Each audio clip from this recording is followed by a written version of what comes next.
Halo, Assalamualaikum, selamat pagi. Nah, hari ini kita akan melanjutkan materi kita. Ini merupakan masih bagian dari larutan elektrolit non-elektrolit. Jadi di dalam masa COVID ini sebenarnya pemerintah itu ada menyederhanakan beberapa materi. Jadi ada materi yang tidak sebenarnya tidak perlu diajarkan.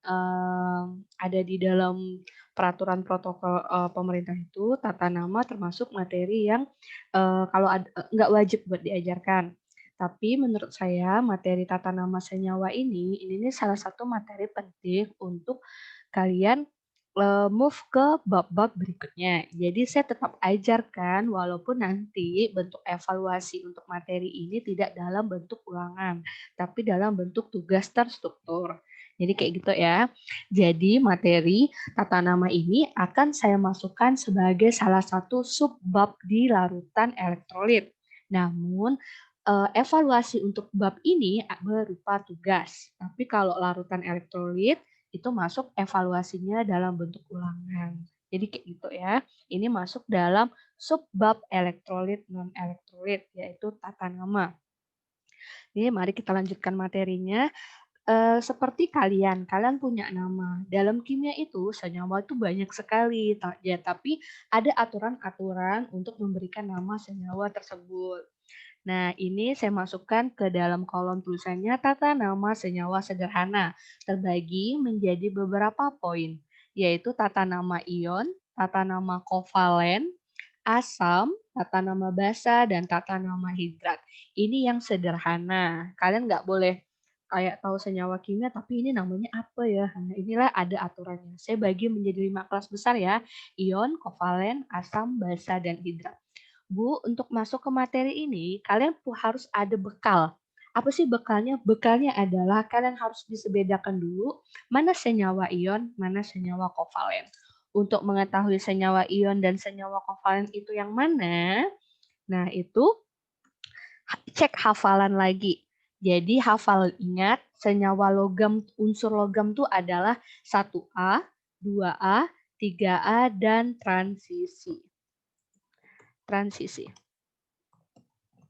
Nah, itu. Jadi logam transisi itu yang mana sih, Bu? Ingat yang di dalam tabel periodik itu yang ada di tengah itu loh tabelnya. Nah, jadi untuk masuk ke bab ini nih dan juga bab elektrolit kan juga ada nih bahas ion sama kovalen. Saya ulang kembali ya. Ion tuh adalah ikatan yang terdiri dari logam dan non-logam. Di depannya logam, di belakangnya non-logam. Nah, logam itu saya ingatkan kembali, yuk kita ngulang 1A, 2A, 3A. H, L, I, N, A, K, R, B, C, S, F, R. Atau kalian boleh pakai kalimat lucu-lucu. Haji Lili naik kereta rombongan Kaisar Firaun misalnya. 2A, beli mangga, cari sirup, bawa rambutan. Atau BA, ini buatlah kalimat yang lucu-lucu. Dan golongan transisi. Transisi nggak perlu dihafal banyak banget, tapi misalnya contoh Fe, mangan, tembaga, Cu, dan lain-lain. Nah itu. Jadi trik cepat untuk mengetahui ion atau kovalen, kalian cek aja unsur yang berada di depan ini. Cek aja yang sebelah sini. Nah, cek depannya aja. Dah, kalau kalian unsur bagian depannya adalah logam, berarti senyawa ini adalah senyawa ion. Jadi ngeceknya cuma itu aja. Ulang ya, ion adalah ikatan yang terdiri dari logam dengan non-logam. Nah, logam tuh siapa aja? 1A, Haji Lili naik, 1A, 2A, 3A, transisi. Kecuali, nah perhatiin kecualinya adalah H, kemudian BE, B. Nah, oke. AL ini lagi ada updatean berita terakhir, tapi ini saya belum update ya. AL-nya ada materi baru. Kalau ternyata dia termasuk juga non-logam, tapi masih saya belum betulkan. Saya belum baca benar berita update terbaru 2020. Jadi saya masukin ini dulu ya.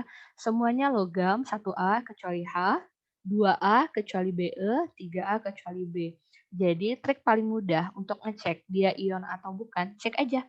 Kalau depannya 1A, 2A, 3A, dan transisi, berarti kan logam tuh, berarti dia ion. Yuk kita contoh ya.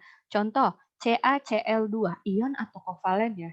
Oh, ion itu terdiri dari depannya logam. Sekarang kalian cek, Ca ini termasuk dalam apa? Lihat, Ca ini logam nggak? Cek yuk.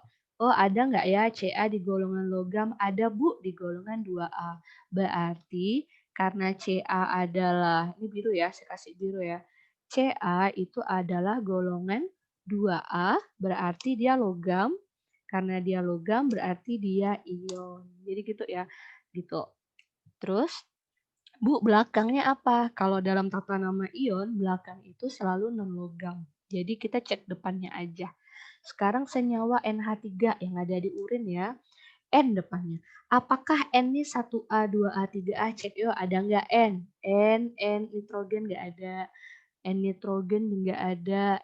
N nggak ada. Nah, N ini tulis di sini. N tuh bukan logam, berarti non logam. Kalau depannya udah non logam, berarti dia pasti kovalen. Gitu ya cara ngeceknya. Kasus lagi nih, HCl. Cek depan yuk. H tuh golongan 1A, Bu, tapi pengecualian untuk logam. Berarti H ini kan tulis non logam. Kalau non logam berarti dia termasuk golongan kovalen. Gitu ya, cek aja depan. Sekarang Na. Nah, Na coba cek ada enggak di golongan 1A, 2A, 3A. Kalau ada berarti ion. Oh ini Bu, ada Bu Na. Berarti Na kan golongan apa? 1A. Oh 1A. Kalau 1A berarti dia logam. Kalau dia logam berarti depannya logam, dia seorang ion. Itu aja sih ngebedain trik cepat buat tahu itu ion atau kovalen. Jadi kovalen balik lagi ke nomor 2, aturan kedua, kovalen adalah ikatan yang terdiri dari unsur non-logam dan belakangnya non-logam. Jadi trik cepat ion sama kovalen tuh gampang banget. Nah, cek aja depannya, unsur depannya. Kalau unsur depannya 1A, 2A, 3A, lihat pengecualian lah, berarti dia ion. Kalau bukan 1A, 2A, 3A dan transisi, berarti dia adalah kovalen. Untuk memahami tata nama, untuk memahami larutan elektrolit non-elektrolit, kalian tuh harus tahu ion atau kovalen. Jadi gitu ya. Terus, nah tata nama tuh sederhana, sebenarnya itu tuh basicnya cukup bisa bedain ion sama kovalen, cuman itu aja. Dan kalau udah paham, itu gampang ngembanginnya. Jadi tata nama pertama yang saya singgung adalah tata nama senyawa-senyawa ion. Nah, tata nama ion sama kovalen. Sebelum masuk ke tata nama, kenalan dulu yuk sama cara menuliskan kimia. Di dalam kimia itu lihat yang tata nama dalam kimia itu pernah heran nggak ini angkanya apa sih artinya? Nah ini saya lihat ya agak besarin dikit. Nah misalnya ada senyawa N2 O5. N2O5. Nah kenalan sama beberapa angka di sini. Nah, perhatikan yang saya merahkan. Nah, yang warna merah ini di dalam senyawa kimia itu ada angka-angka. Kalau angka yang ditulis di bawah seperti ini, kotak aja lah rapi. Nah, ini seperti ini. Nah, itu namanya adalah mungkin di SMP pernah disinggung. Ini namanya adalah indeks. Namanya indeks. Indeks, angka indeks. Angka ini kita sebut indeks yang menunjukkan jumlah unsur tersebut. Jumlah berarti jumlah unsur tersebut. Memang dituliskan di bagian belakang dari unsur tersebut. Jadi kayak gitu ya. Nah, jumlah unsur tersebut. Berarti kalau ngelihat ini, nah N-nya ada berapa? Kalau di sini berarti N-nya di sininya angkanya 2, berarti N-nya jumlahnya 2 atom. Terus oksigen di sini berapa? Perhatikan oksigen di sininya 5, berarti di sini oksigennya 5 atom. Jadi gitu. Indeks itu menyatakan jumlah unsur tersebut, itu indeks. Ya. Kemudian misal ada angka lagi di depan di sebelah sini misalnya ada angka saya tulis warna hijau misalnya, di sini ada angka 3, oh nggak bagus ya 3. Terus ada angka 3 di depan senyawa, ini kan kalau sebut satu unsur, ini 3. 3 ini kita lihat, nah 3 ini kita sebut dengan koefisien. Nah, ini kita sebut lain lagi namanya. Ini adalah ini adalah koefisien. Nah, 3 ini kita sebut dengan koefisien. Nah, koefisien itu apa sih artinya? Koefisien itu angka yang menunjukkan jumlah senyawa. Angka yang menunjukkan jumlah senyawa. Nah, koefisien, angka yang menunjukkan jumlah senyawa. Oke, jadi nanti jumlah senyawa, jadi 3. Jadi maksudnya tuh kayak gimana? Berarti kalau 3N2O5 berarti artinya ada 3 senyawa. Beda kan kalau senyawa tuh keseluruhan, kalau unsur tuh 1, ini unsur. Nah, 3 senyawa, berarti ada 3 senyawa N2O5. Dah, gitu. N2O5. Jadi kayak gitu ya cara bacanya. Berarti Bu kalau dilanjutkan lagi ada 3 senyawa N2O5. Berarti kalau dalam 3 senyawa N2O5-nya N-nya berapa? Berarti N-nya itu sama dengan total unsur N-nya ya. N tuh ada 2. N tuh di dalam senyawa N2-nya tuh ada 2, tapi ada 3 senyawa. Nah, berarti kan ada dikali 3 senyawa. Kan kali 3, berarti total N-nya ada 6. Tuh. Terus di kasus ini O N2O5, O-nya tuh ada 5, tapi karena jumlah senyawanya ada 3, berarti 3 senyawa kan, berarti total O-nya ada 15. Jadi seperti itu. Jadi kalau koefisien tuh fungsinya kalau koefisien tuh mengalihkan seluruhnya kayak matematika kayak buka kurung loh. Nah, kalau indeks itu menyatakan jumlah murni dari unsur tersebut. Kalau koefisien fungsinya mengalihkan. Jadi gitu ya. Jadi kok koefisien tuh gini loh, kayak gini nih. Nah, ini bentar. Koefisien itu fungsinya ini pelan-pelan ya, memang agak jadi nih. Nih. Terus jadi ini nih fungsinya nih kayak ngali gitu. Jadi seperti itu. Itu koefisien. Cara kerja koefisien itu seperti itu. Tuh ya. Nanti pelan-pelan kita latihan. Nah, itu jadi di dalam tata nama kita tuh akan lebih sering ketemu sama yang namanya indeks. Jadi indeks tuh kayak angka-angka di bawah ini. Nah, itu menunjukkan indeks atau jumlah unsur tersebut. Ya, tata nama itu saya bagi menjadi tata nama yang pertama adalah tata nama ion. Cara baca ion itu mudah.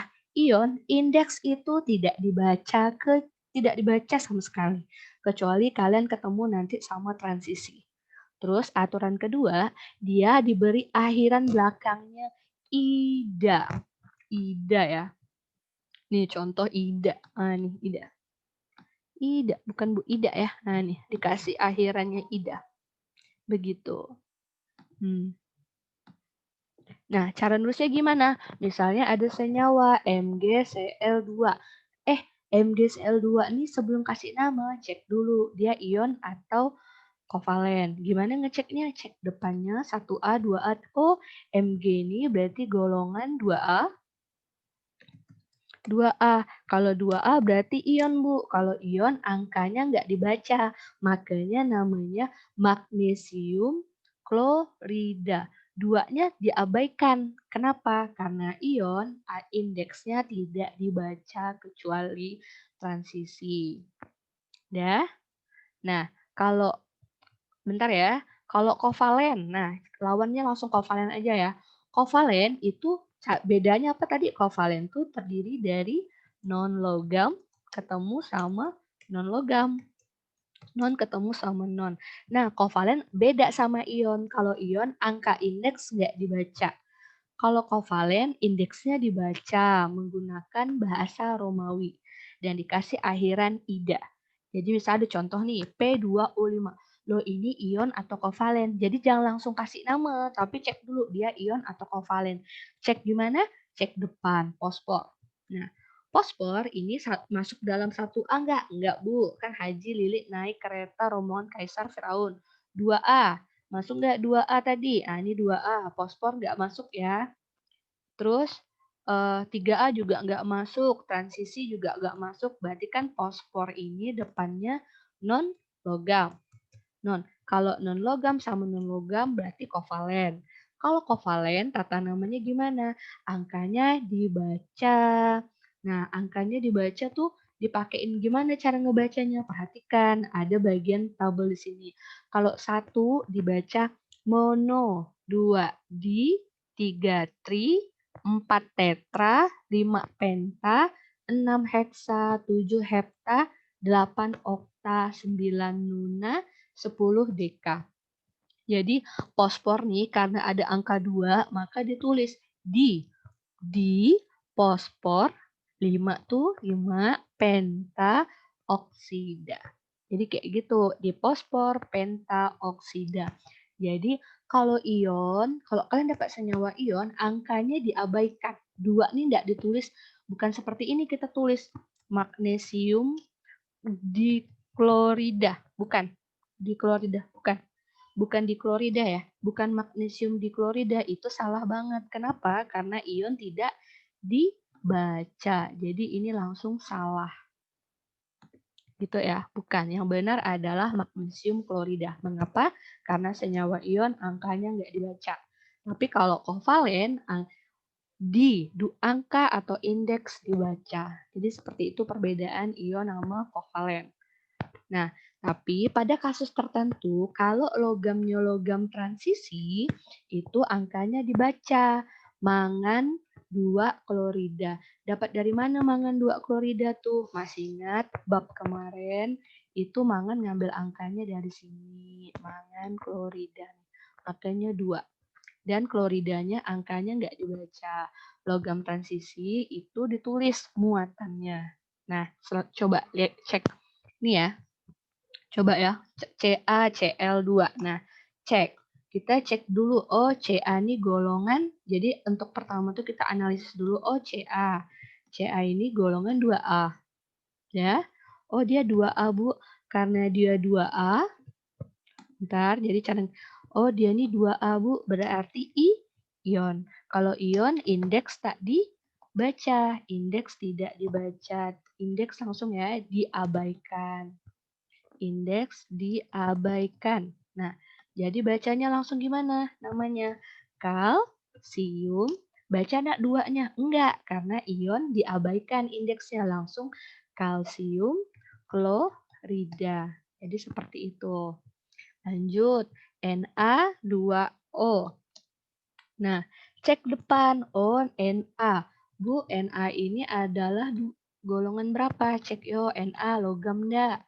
Masuk Bu, logam 1A. Berarti di sini namanya 1A. Berarti dia termasuk ion, maka indeks akan diabaikan. Nah, kalau indeks diabaikan berarti namanya apa? Natrium oksida. Bukan ini ke Bu, di natrium enggak, ion diabaikan. Natrium oksida. Jadi mau 2 ke mau 10 ke, kalau dia ion berarti diabaikan. Dah, sekarang masuk ke nomor 3. Fe, besi. Besi itu 1A masuk enggak? 1A, 2A enggak. 3A juga enggak, tapi besi masuk dalam logam transisi. Untuk for information, your information, Fe itu logam, tapi termasuk dalam logam transisi. Kalian bisa cek di tabel kalian, tabel periodik, logam transisi.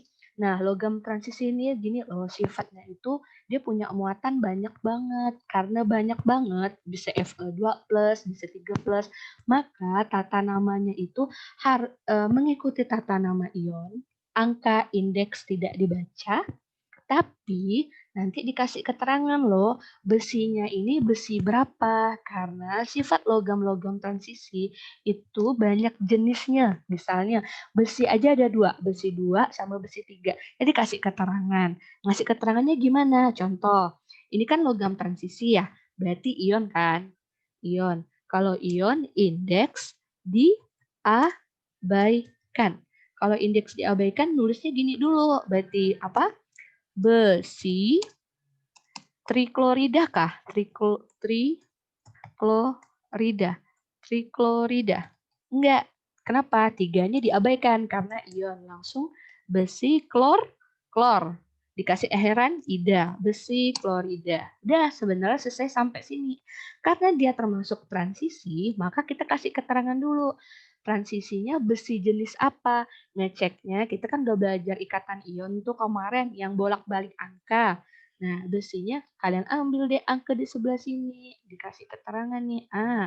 Oh di sini 3. Berarti namanya besi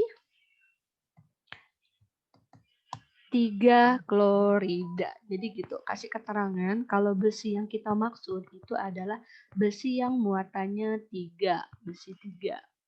Saya masih tata nama yang sederhana ya, belum yang nih, besi 3 klorida. Kasih keterangan angka 3 dari sini artinya muatan dia. Oke? Nah ini. Besi 3 klorida. Oke. Bu, kalau besi 2 contohnya, besi 2 ya. Fe misalnya FeBr2 misalnya ya, misal Br2. Nah, ini kan besi kan, ion, berarti besi titik-titik brom. Ini kan Br kan, brom. Dikasih akhiran ida. Bromida, terus kan dia tata nama ion, angka diabaikan, tapi karena transisi dia harus dikasih keterangan besinya tuh besi berapa, ambil angka 2 yang ada di sini. Nah, ini berarti baru tulis besi 2 bromida. Jadi kayak gitu ya. Nih. Nih. Oke, ada keterangan 3 berarti 3 Pak, besi 2 bromida. Jadi seperti itu, oke? Nah, ulang. Jadi kesimpulannya, tata nama ion itu indeks diabaikan. Nggak dibaca. 2 nih nggak dibaca, D3 nggak dibaca. Tapi kalau ketemu sama transisi, indeks tidak dibaca, tapi logam transisinya kita kasih keterangan. Logam transisinya tuh muatannya berapa. Mengapa? Karena transisi punya jenis-jenis logam yang muatannya berbeda. Jadi dikasih keterangan. Biar kalau di lab misalnya itu tidak terjadi kesalahan yang fatal. Mau praktikum besi 3, terambil besi 2. Makanya di tata nama itu penting banget biar nggak ketukar. Oke, sekarang masuk contoh yang kovalen. Yang kovalen itu adalah kovalen, ingat tadi gimana? Indeks dibaca, Bu. Indeksnya dibaca menggunakan angka yang disebut dalam bahasa Romawi. 1 mono, di, tri, 4 tetra, 5 penta, 6 heksa, 7 hepta, 8 okta, 9 nona, dan 10 deka. Jadi kalau dapat senyawa kovalen, cek depannya, non logam. Nih, non logam depannya. Jadi tata namanya gimana? Ayo latihan. Bu, kalau tata namanya kovalen, indeksnya dibaca. Berarti namanya apa? Hitam jala ya. 2 nih kan. 2 tuh di. Berarti di nitrogen apa?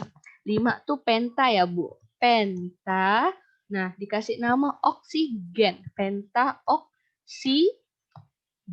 Jadi ada keakhiran da. Bukan oksigenda ya, oksida. Gitu ya. Jadi perhatikan di sini ada angka di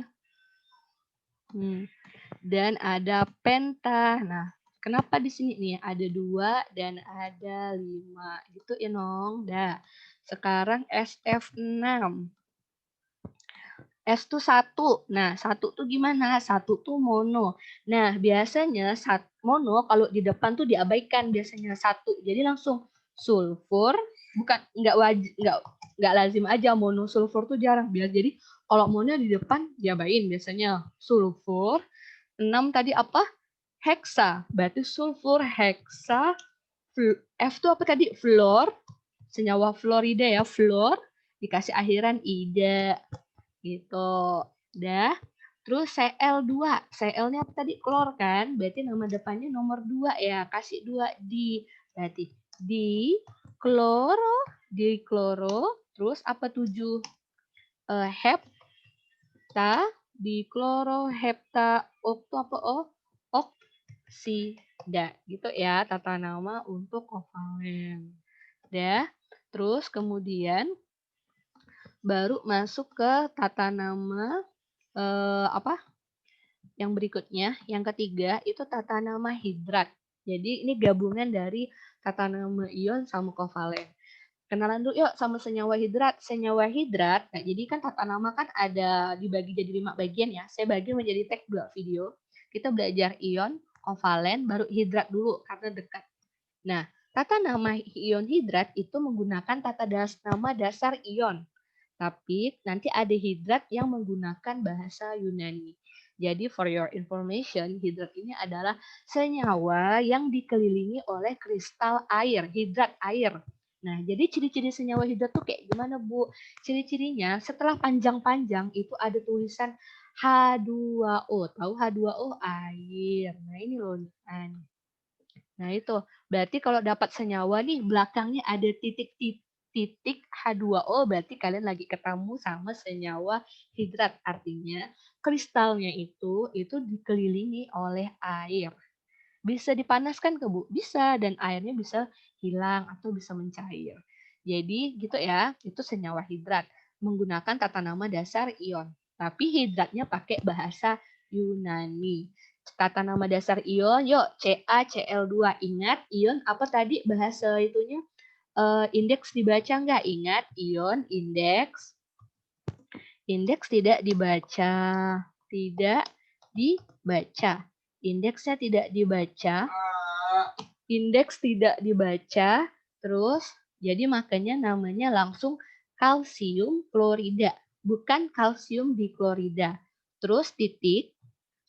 Nah, 2 ini kan H2O ini langsung dihitung kata hidrat. 2 dalam bahasa Yunani tadi apa? 2 makanya kalsium dihidrat. Jadi kayak gitu. Contoh lagi yuk, ini besi. Besi ya. Dah, namanya apa tadi tuh? Besi.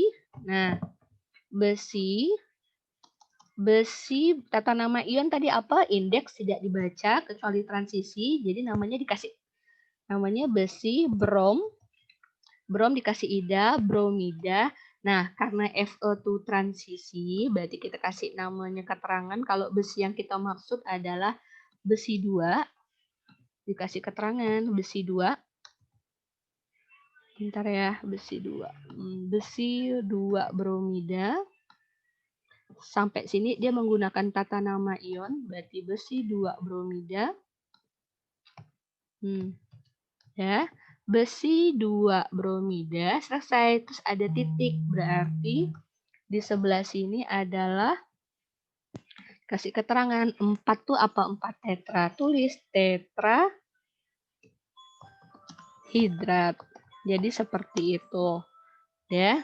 Jadi untuk tata nama hidrat gampang, mengikuti tata nama ion, angka nggak dibaca kecuali kalian kecuali apa tadi tuh? Kecuali transisi. Kalau transisi dikasih keterangan seperti ini. Kalau enggak kayak biasa aja langsung kalsium klorida, indeks diabaikan, terus hidratnya ditulis angka hidrat, angka depannya ditulis di ke mono ke kayak gini 4. Ini di, nah ini 4, makanya di sini ada tetrahidrat. H2O-nya ditulis hidrat. Jadi seperti itu. Ini video tag pertama ya untuk tata nama senyawa. Oke, sekian video hari ini. Nanti kalian download dulu untuk kalian pelajari minggu depan. Lihat jadwal. Tolong sebelum masuk ke kelas saya, karena materi kita yang waktunya yang singkat, saya lebih pengen ketemu tuh di kelas tuh kita langsung lebih banyak latihan. Tolong jangan bawa kepala kosong di pelajaran saya. Saya udah update di awal, di weekend kalian. Mengapa? Biar Sabtu sama Minggu kalian punya waktu untuk download video saya di WiFi umum atau publik atau numpang punya teman. Jadi kalian bisa hemat kuota. Kalian bisa mempelajari ini ada di sini. Saya sudah update di awal minggu. Tolong siapkan, pelajari sebelum masuk pelajaran kelas saya. Oke, biar kita lebih banyak latihan. Practice make perfect, oke guys? Nah, saya akhiri pelajaran hari ini. Sampai ketemu di kelas. Di Google Meet ya, oke? Saya akhiri. Wassalamualaikum warahmatullahi wabarakatuh.